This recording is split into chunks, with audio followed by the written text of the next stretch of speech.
जय श्री हरि विष्णु जय माँ लक्ष्मी। दोस्तों, स्वागत है आपका आपके अपने चैनल शुभ मंगल में। दोस्तों, पुत्रदा एकादशी पौष मास की शुक्ल पक्ष की एकादशी को पौष पुत्रदा एकादशी कहा जाता है। पुराणों में एकादशी व्रत की महिमा का वर्णन करते हुए कहा है कि एकादशी व्रत के करने से सभी प्रकार के पापों और दुखों से मुक्ति मिलती है और हजारों यज्ञों को करने के समान पुण्य की भी प्राप्ति होती है। इसलिए इस व्रत को धारण करना अत्यंत श्रेष्ठ माना जाता है। वैसे तो वर्ष भर में जितनी भी एकादशी होती हैं, सबका अपना अपना महत्व होता है, लेकिन पौष मास की जो पुत्रदा एकादशी होती है, यह बहुत महत्वपूर्ण होती है। शास्त्रों के अनुसार इस व्रत को धारण करने से संतान प्राप्ति की कामना पूर्ण हो जाती है। इस व्रत को धारण करने से वंश की वृद्धि होती है और जिन भक्तों के पास संपत्ति है, संतान है, अगर वह इस व्रत को धारण करते हैं तो उनकी संतान की उन्नति होती है। संतान को उनके के जीवन में सफलता की प्राप्ति होती है और संतान की आयु लंबी होती है, उनका जीवन सुखमय होता है। इसलिए पौष मास की पुत्रदा एकादशी बहुत महत्वपूर्ण है। दोस्तों, आज की वीडियो में आप जानेंगे कि पौष मास की पुत्रदा एकादशी कब है, एकादशी की तिथि कब प्रारंभ हो रही है, कब समाप्त हो रही है और ये व्रत आपको कब धारण करना है, और पौष पुत्रदा एकादशी के दिन किस प्रकार से भगवान श्री विष्णु की पूजा करनी चाहिए, किन मंत्रों का जप करना चाहिए और कौन सा उपाय करें जिससे कि अगर आपको संतान प्राप्ति की कामना है तो संतान प्राप्ति की कामना पूर्ण हो, और अगर आपकी संतान है और आप इस व्रत को धारण कर रहे हैं या फिर बिना व्रत किए भी पूजा कर रहे हैं तो आपकी संतान को दीर्घायु की प्राप्ति हो, जीवन में सफलता की प्राप्ति हो और आपकी जो भी मनोकामना हो वह पूर्ण हो। इसके लिए आज विशेष क्या करना चाहिए, यह संपूर्ण जानकारी आपको आज की वीडियो में शेयर करने वाले हैं। तो वीडियो बहुत महत्वपूर्ण है, पूरा जरूर देखिएगा और वीडियो अच्छी लगे तो लाइक भी जरूर कीजिए, क्योंकि आपके लाइक्स, आपके कमेंट्स हमारे लिए बहुत महत्वपूर्ण हैं। तो दोस्तों, सबसे पहले जानते हैं कि एकादशी की तिथि कब प्रारंभ हो रही है, कब समाप्त हो रही है और व्रत आपको कब धारण करना है। तो देखिए, पौष मास की शुक्ल पक्ष की एकादशी तिथि प्रारंभ हो रही है 20 जनवरी को शाम 7:26 पर और समाप्त होगी 21 जनवरी को शाम 7:27 पर। ऐसे में व्रत हम कब धारण करेंगे, आइए जानते हैं।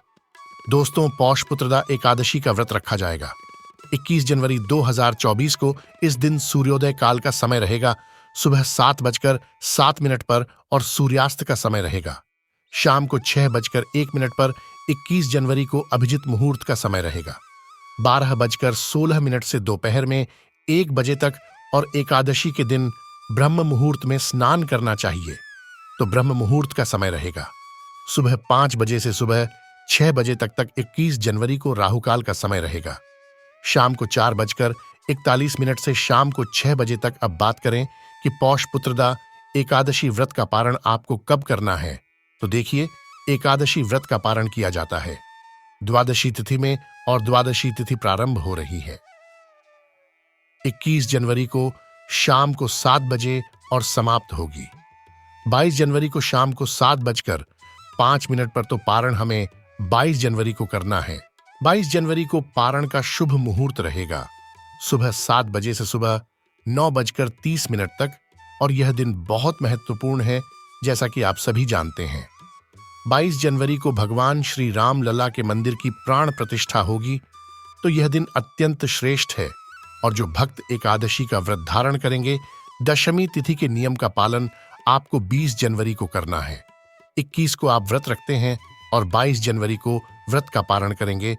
और जो भक्त पौष पुत्रदा एकादशी का व्रत रखेंगे, दशमी तिथि के दिन सात्विक भोजन ग्रहण करना है, लहसुन, प्याज, मांस, मदिरा इत्यादि का सेवन नहीं करना है, ब्रह्मचर्य का पालन करना है। संयम में रहकर आपको दशमी तिथि के नियम का पालन करना चाहिए। फिर एकादशी के दिन हाथ में जल पुष्प लेकर और थोड़े से तिल लेकर भगवान श्री हरि विष्णु की पूजा करते हुए अपने व्रत का संकल्प लीजिए। विधि विधान से भगवान श्री हरि विष्णु की पूजा करके उनकी आरती कर लीजिए।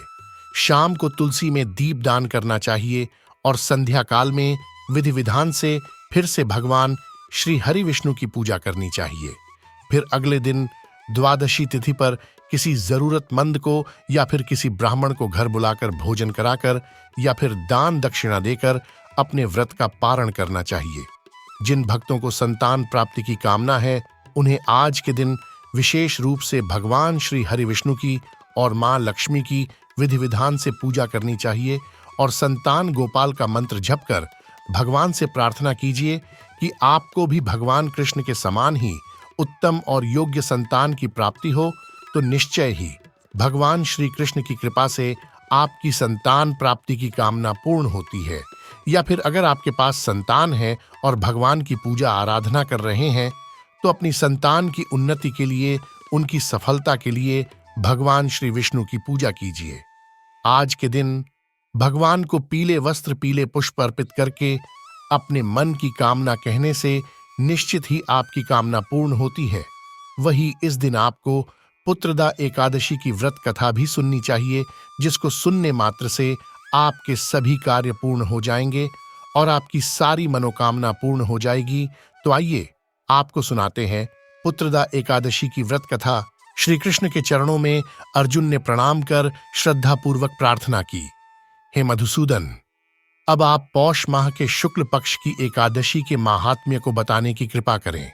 इस एकादशी का क्या नाम है, इसका क्या विधान है, इस दिन किस देवता का पूजन किया जाता है? कृपा कर मेरे इन सभी प्रश्नों का विस्तार सहित उत्तर दें। अर्जुन के प्रश्न पर श्री कृष्ण ने कहा, हे अर्जुन, पौष मास की शुक्ल पक्ष की एकादशी का नाम पुत्रदा है। इसका पूजन पूर्व में बताई गई विधि अनुसार ही करना चाहिए। इस उपवास में भगवान श्रीहरि की पूजा करनी चाहिए। संसार में पुत्रदा एकादशी उपवास के समान अन्य दूसरा व्रत नहीं है। इसके पुण्य से प्राणी तपस्वी, विद्वान और धनवान बनता है। इस एकादशी से संबंधित जो कथा प्रचलित है उसे मैं तुम्हें सुनाता हूं, श्रद्धापूर्वक श्रवण करो। प्राचीन समय में भद्रावती नगरी में सुकेतुमान नाम का एक राजा राज्य करता था। उसके कोई संतान नहीं थी। उसकी पत्नी का नाम शैव्या था। उस पुत्रहीन राजा के मन में इस बात की बड़ढ़ी चिंता थी कि उसके बाद उसे और उसके पूर्वजों को कौन पिंडदान देगा। उसके पितर भी व्यथित हो पिंड लेते थे कि सुकेतुमान के बाद हमें कौन पिंड देगा। इधर राजा भी बंधु बांधव, राज्य, हाथी, घोड़ा आदि से संतुष्ट नहीं था। उसका एकमात्र कारण पुत्रहीन होना था। बिना पुत्र के पितरों और देवताओं से ऊरण नहीं हो सकते। इस तरह राजा रात दिन इसी चिंता में घुला करता था। इस चिंता के कारण एक दिन वह इतना दुखी हो गया कि उसके मन में अपने शरीर को त्याग देने की इच्छा उत्पन्न हो गई। किंतु वह सोचने लगा कि आत्महत्या करना तो महापाप है। अतः उसने इस विचार को मन से निकाल दिया। एक दिन इन्हीं विचारों में डूबा हुआ वह घोड़े पर सवार होकर वन को चल दिया। घोड़े पर सवार राजा वन पक्षियों और वृक्षों को देखने लगा। उसने वन में देखा कि मृग, बाघ, सिंह, बंदर आदि विचरण कर रहे हैं।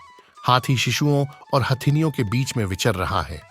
उस वन में राजा ने देखा कि कहीं तो सियार कर्कश शब्द निकाल रहे हैं और कहीं मोर अपने परिवार के साथ नाच रहे हैं। वन के दृश्यों को देखकर राजा और ज्यादा दुखी हो गया कि उसके पुत्र क्यों नहीं हैं। इसी सोच विचार में दोपहर हो गई। वह सोचने लगा कि मैंने अनेक यज्ञ किए हैं और ब्राह्मणों को स्वादिष्ट भोजन कराया है, किंतु फिर भी मुझे यह दुख क्यों मिल रहा है? आखिर इसका कारण क्या है? अपनी व्यथा किससे कहूं? कौन मेरी व्यथा का समाधान कर सकता है? अपने विचारों में खोए राजा को प्यास लगी। वह पानी की तलाश में आगे बढ़ा। कुछ दूर जाने पर उसे एक सरोवर मिला। उस सरोवर में कमल पुष्प खिले हुए थे। सारस, हंस, घड़ियाल आदि जल क्रीड़ा में मग्न थे। सरोवर के चारों तरफ ऋषियों के आश्रम बने हुए थे। अचानक राजा के दाहिने अंग फड़कने लगे। इसे शुभ शगुन समझकर राजा मन में प्रसन्न होता हुआ घोड़े से नीचे उतरा और सरोवर के किनारे बैठे हुए ऋषियों को प्रणाम करके उनके सामने बैठ गया। ऋषिवर बोले, हे राजन, हम तुमसे अति प्रसन्न हैं। तुम्हारी जो इच्छा है हमसे कहो। राजा ने प्रश्न किया, हे विप्रो, आप कौन हैं और किस लिए यहां रह रहे हैं? ऋषि बोले, राजन, आज पुत्र की इच्छा करने वाले को श्रेष्ठ पुत्र प्रदान करने वाली पुत्रदा एकादशी है। आज से 5 दिन बाद माघ स्नान है और हम सब इस सरोवर में स्नान करने आए हैं। ऋषियों की बात सुन राजा ने कहा, हे मुनियों, मेरा भी कोई पुत्र नहीं है। यदि आप मुझ पर प्रसन्न हैं तो कृपा कर मुझे एक पुत्र का वरदान। वीजिए। ऋषि बोले, हे राजन, आज पुत्रदा एकादशी है, आप इसका उपवास करें। भगवान श्री हरि की अनुकंपा से आपके घर अवश्य ही पुत्र होगा। राजा ने मुनि के वचनों के अनुसार उस दिन उपवास किया और द्वादशी को व्रत का पारण किया और ऋषियों को प्रणाम करके वापस अपनी नगरी आ गया। भगवान श्री हरि की कृपा से कुछ दिनों बाद ही रानी ने गर्भ धारण किया और 9 माह के पश्चात उसके एक तेजस्वी पुत्र उत्पन्न हुआ। ये राजकुमार बड़ा होने पर अत्यंत वीर, धनवान, यशस्वी और प्रजापालक बना। श्री कृष्ण ने कहा, हे पांडुनंदन, पुत्र की प्राप्ति के लिए पुत्रदा एकादशी का उपवास करना चाहिए। पुत्र प्राप्ति के लिए इससे बढ़कर दूसरा कोई व्रत नहीं है। जो कोई व्यक्ति पुत्रदा एकादशी के महात्म्य को पढ़ता व श्रवण करता है तथा विधानानुसार इसका उपवास करता है, उसे सर्वगुण संपन्न पुत्र रत्न की प्राप्ति होती है। श्रीहरि की अनुकंपा से वह मनुष्य मोक्ष को प्राप्त करता है। तो दोस्तों, यह थी एकादशी व्रत की जानकारी। अगर वीडियो पसंद आई हो तो प्लीज लाइक करके, हमारे चैनल को सब्सक्राइब नहीं किया हो तो जरूर कर लीजिएगा।